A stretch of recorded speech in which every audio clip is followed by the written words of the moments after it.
केंद्र सरकार में नौकरी का सपना देखने वाले युवाओं के लिए एक बेहद चौंकाने वाला आंकड़ा सामने आया है। दैनिक भास्कर की एक्सक्लूसिव रिपोर्ट के मुताबिक बीते एक दशक में केंद्र सरकार के खाली पद दोगुने हो चुके हैं। 2015 में जहां 4,21,000 पद खाली थे, वहीं 2024 में यह आंकड़ा बढ़कर 8,24,000 के करीब पहुंच गया है। यानी कुल मंजूर पदों में खाली पदों की हिस्सेदारी 11.5 से बढ़कर सीधे 21% हो गई है। आज इसी रिपोर्ट के हर बड़े आंकड़े का विस्तार से आपको खबर बताएंगे।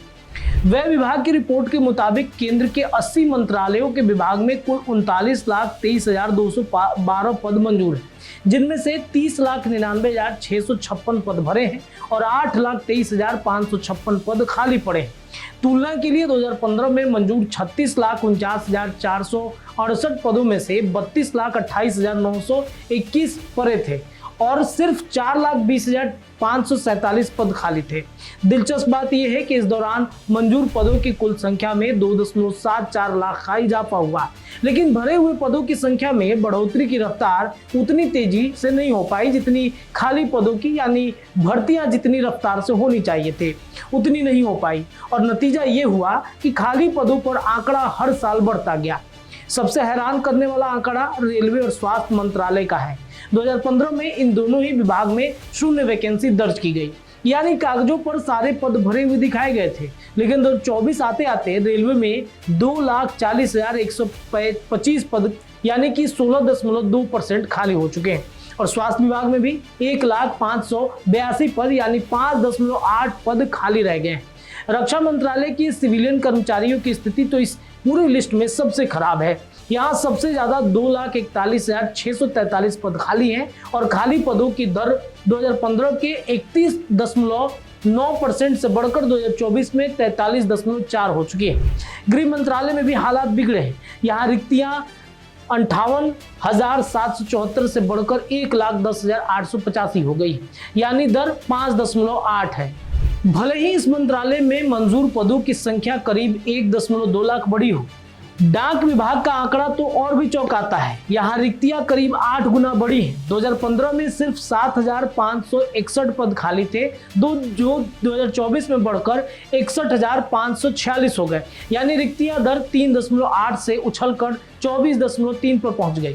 लेकिन सबसे ज्यादा रिक्तियों के दर के मामले में कॉमर्स विभाग सबसे आगे निकला। यहाँ 2024 में कुल 55.4 पद खाली थे, यानी आधे से भी ज्यादा। 2015 में यह आंकड़ा 37.1 पहुंच गया। इसी तरह सिविल एवियंस में 45.2, लेबर मंत्रालय में 41.5 पद खाली पड़े हैं। इसके उलट कुछ विभागों में हालात थोड़े सुधरे हैं, जैसे साइंस एंड टेक्नोलॉजी में रिक्तियां दर जो है 41.4 से घटकर 29.4 हुई है। हाउसिंग शहरी मामले में भी 39.5 में से घटकर 24 पर आ गई है। अन्य प्रमुख विभागों की बात करें तो राजस्व विभाग में 69,652 पद हैं, यानी 38% ऑडिट ऑफिसर में 21,000 पद हैं। परमाणु ऊर्जा विभाग में 10,234 पद है। जल संसाधन विभाग में 3,191 पद हैं। सबसे अहम सवाल, जब इतने पद खाली हैं तो सरकारी कामकाज कैसे चल रहा है? रिपोर्ट के मुताबिक सरकारी विभाग इसकी भरपाई के लिए GEM यानी गवर्नमेंट ई मार्केट प्लेस और आउटसोर्सिंग का सहारा ले रहे हैं। सिर्फ पिछले साल ही करीब 10 लाख कर्मचारियों को आउटसोर्स से भर्ती कराया गया है। जानकारों के मुताबिक कई मंत्रालय और विभाग अब सीधे ठेके पर कर्मचारी रखने के बजाय पूरा काम ही निजी कंपनियों को आउटसोर्स से दे रहे हैं। नतीजा ये हो रहा है कि इन सभी की बहाली कॉन्ट्रैक्ट बेसिस पर 2 साल 3 साल के लिए हो रहा है।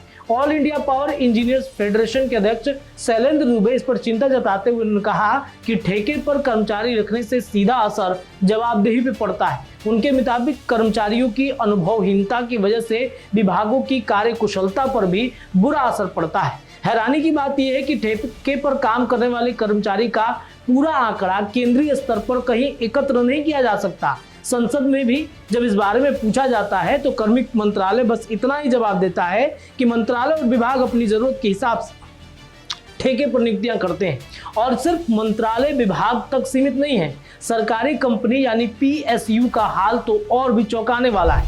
2015 में सरकारी कंपनियों में ठेके पर काम करने वाले कर्मचारियों की हिस्सेदारी सिर्फ 18.6% थी, जो 2025 में बढ़कर 49.1% तक पहुंच गई है। यानी करीब आधे कर्मचारी अब अस्थायी नहीं है बल्कि ठेके पर हैं। पब्लिक इंटरप्राइजेज सर्विस 2015 के मुताबिक उस साल कुल 258 पीएसयू में 15,87,149 कर्मचारी काम कर रहे थे, जिनमें 2,95,975 ठेके पर थे।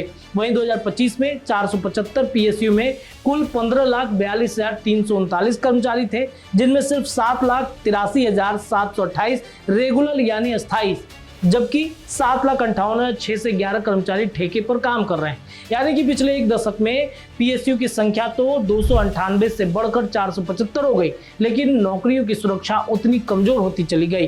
तो कुल मिलाकर तस्वीर यह है, केंद्र सरकार में एक दशक के भीतर खाली पदों की संख्या करीब दोगुनी हो चुकी है। रेलवे, स्वास्थ्य जैसे अहम विभाग जहां की कई शून्य वैकेंसी दिखाई जाती थी, अब वहां लाखों पद खाली हैं और इस कमी को पक्की भर्ती के बजाय आउटसोर्सिंग और ठेके कर्मचारियों से पाटा जा रहा है। जाहिर है अब अस्थायी नौकरी की जगह ठेके का कल्चर बढ़ता जा रहा है, तो इसका सीधा असर न सिर्फ कर्मचारियों की नौकरी की सुरक्षा पर पड़ेगा बल्कि सरकारी कामकाज की गुणवत्ता और जवाबदेही पर भी पड़ सकता है। आपकी क्या राय है? अपनी राय कमेंट में रखिए। आखिरकार सरकार क्यों नहीं चाहती है कि देश का युवा रोजगार करे, नौकरी करे, सरकारी नौकरियों में जाए? अपनी राय कमेंट सेक्शन में रख सकते हैं। बहुत बहुत धन्यवाद। वीडियो पसंद आए तो इसे लाइक और ज्यादा से ज्यादा शेयर करें। हमारे चैनल को सब्सक्राइब करना न भूलें ताकि आपको हर जरूरी खबर सबसे पहले मिल सके। अगर आप किसी खास विषय या मुद्दे पर वीडियो देखना चाहते हैं तो कमेंट करके जरूर बताएं। आपकी राय हमारे लिए बेहद अहम है।